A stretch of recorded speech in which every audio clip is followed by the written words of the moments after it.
Lahat tayo nangangarap ng masaganang buhay.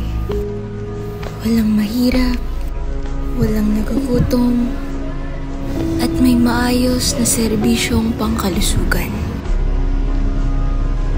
Pero bakit hanggang ngayon, milyon-milyon pa rin ang nagdurusa? Bilyon-bilyong piso ang nakokolekta mula sa buwis taon-taon, pero saan napupunta? Ang Pantawid Pamilyang Pilipino Program o 4PS na dapat tumutulong sa may hirap ay madalas naaabuso. May mga hindi kwalipikado pero nabibigyan, habang ang tunay na nangangailangan ay kulang o hindi nakakatanggap ng ayuda.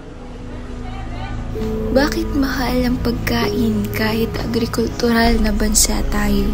Kasi ang pondo para sa mga magsasaka, gaya ng pambili ng binhi, pataba at irigasyon, ay madalas nawawala sa korupsyon. Kaya mahina ang produksyon, mataas ang presyo at dumarami ang nagugutom.